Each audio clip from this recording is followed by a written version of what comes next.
Hi everyone, and welcome to another edition of Chef Mooney, coming to you from Mooney's Kitchen.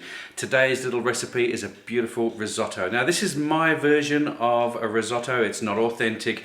It's something that I put together and I'm just throwing a few things around. You can add anything you like in regards to vegetables and so on.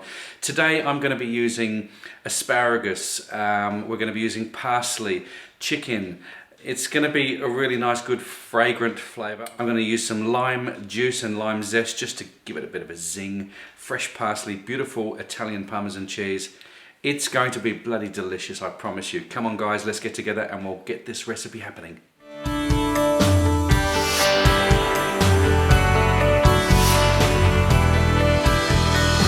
Okay, let's go through the ingredients. I've got a bunch of asparagus. I've got 1.5 cups of celery, a medium-sized onion, which is about 1 cup. We're going to use 1 clove of garlic. In here is the lime zest of 1 small lime and also the juice. We're going to put that in. You'll see it all come together. We've got 1 cup of peas. We're going to add about a cup of Chardonnay, followed by some parsley. Of course, the arborio rice, which is great for making risotto. We're going to use a really nice, strong cheese, Italian cheese, which is really lovely. And let's come over to the other side now, where we're going to cook some of the first ingredients to make this beautiful risotto. Now on this side I've got 600 grams of chicken thigh meat. You can use chicken breast if you like. We're going to sear this off now and cook it pretty much all the way through with just a touch of olive oil in a pan over here. Okay, so into a frying pan, just a splash of olive oil. Make sure that it's nice and hot. And in with our chicken. I have seasoned this chicken with a little bit of salt and some cracked black pepper.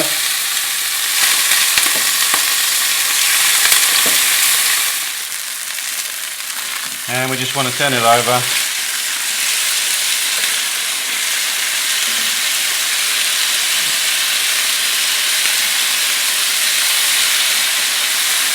Turn the heat down. When you're cooking the chicken, you don't have to brown it. I think if you want a nice creamy risotto, it's probably not a great idea to brown the chicken.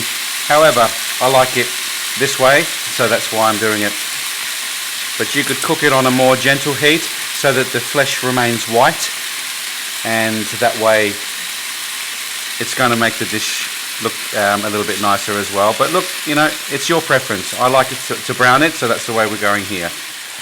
Now you can see it's a little bit pink still. We want to retain some of the moisture in this chicken so it's nice and moist.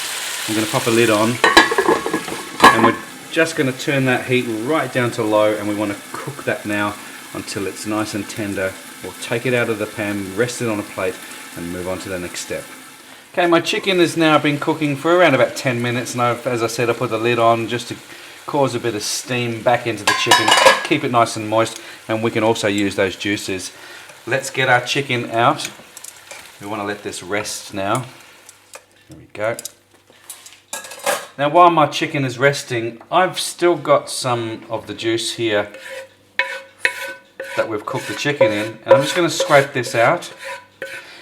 To the back here on the stove I've got 6 cups of chicken stock, which is for the risotto, and I'm just going to pour the excess juice from my frying into that chicken stock, because now we want to fry off our other ingredients.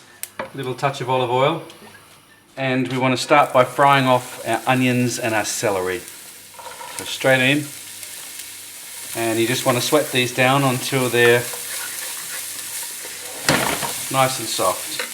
To this we're going to add our clove of garlic, 1 crushed clove of garlic. Just let that gently sweat for a little bit. Now this has been cooking for about 5 minutes, starting to get a little bit soft. In with our 2 cups of arborio rice. And we just want to get this all nice and coated. Keep an eye on it because you don't want things to start browning. Right, now you want to add the wine. This is optional, you don't have to add this, but I'm going to add about 1/2 cup of white wine. And we need this to evaporate.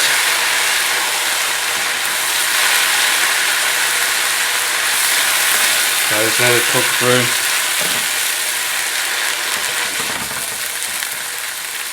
Starting to evaporate now. You want to get as much of that out as you can, because otherwise your risotto will taste of wine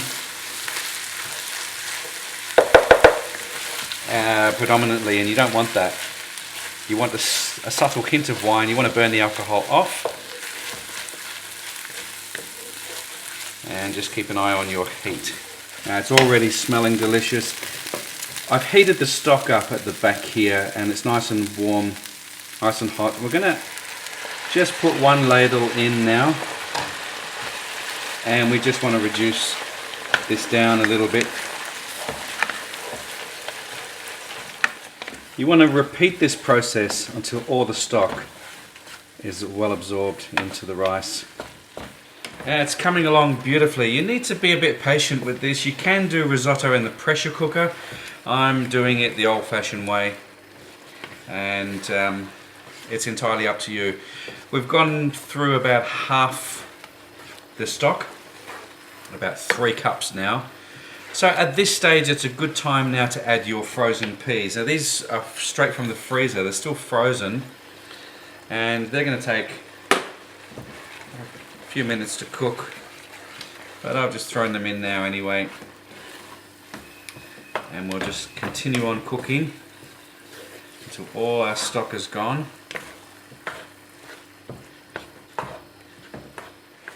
Coming along beautifully. We're going to slice up this chicken, but before, I'm going to use all the juices from the chicken. Don't waste those, because that's valuable flavour. So make sure we use everything up. Let it drain in there.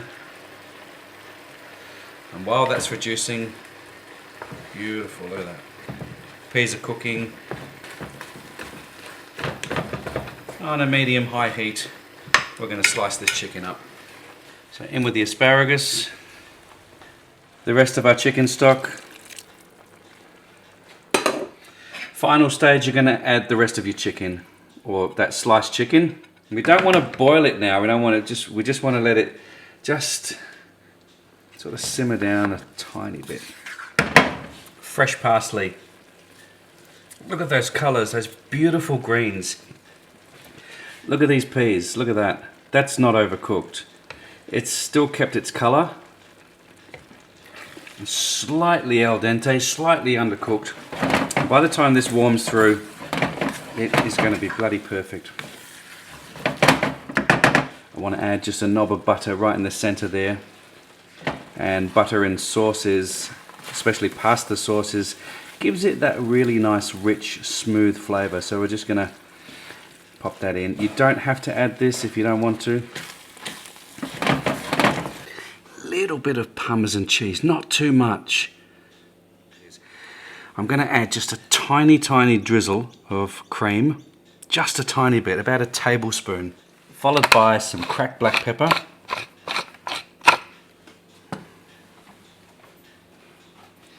And just that tiny bit of cream just softens through with the butter and the Parmesan cheese. Because what we're not looking for is rice pudding. What we want is a little bit of bite to that rice. We want that nice shiny consistency. Those peas are just absolutely beautiful. The asparagus is still crunchy. It's lovely to the bite. And it tastes like it's just burst out of the garden. Absolutely delicious. Here we have a stunning risotto, the end result. If you want to impress your friends, or you want to give them something a little bit special, this is the dish for you. It is absolutely... Now, don't forget, risotto is one of those things where you don't really have to have it like a sloppy sort of risotto. This is slightly drier, and that's the way I like it. If you want it a bit more creamier, just add just a touch more of the stock just at the end, so it sort of creams up a little bit. You can always add a little bit of, I don't know if you can see that, but it's slightly drier version. We're going to give it a bit of a taste.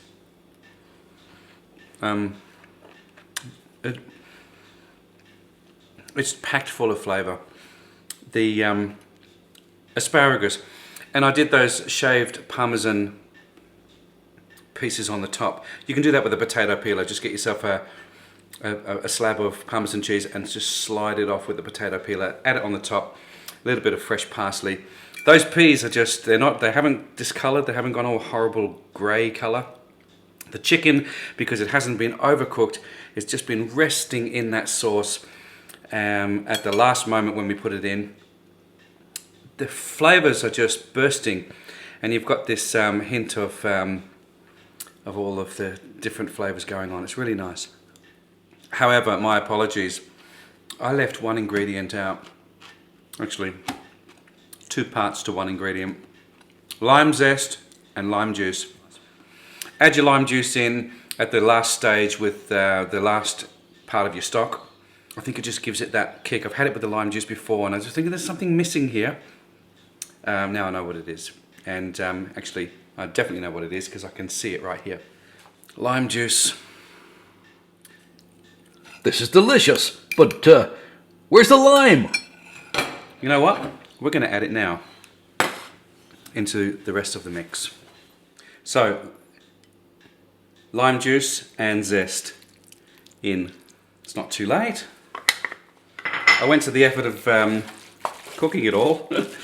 Okay, so let's give that a mix around. I want to see what the difference is now. A little bit of there. Let me taste that with the lime juice and the lime zest. Add it in at the end like I did, because it's only a couple of tablespoons. Oh man, that is beautiful. Fresh, vibrant. It's almost like a Thai dish now with that lime. I don't know. See what you think. Let me know if you've tried this recipe. Let me know. The classic without the lime. That's the one there. It's really nice. Thanks again for watching Chef Mooney, coming to you from Mooney's Kitchen. You have yourselves a wonderful week, and I'll see you on my next recipe. Lime. Damn. Wait a minute. There's no lime. He said there was lime in this recipe. There's no lime. Where's the flicking lime? I can't taste the lime. Ugh. That's it, I'm not eating anymore. Forget the lime again, and you're out of here. He forgot the lime! Shut up.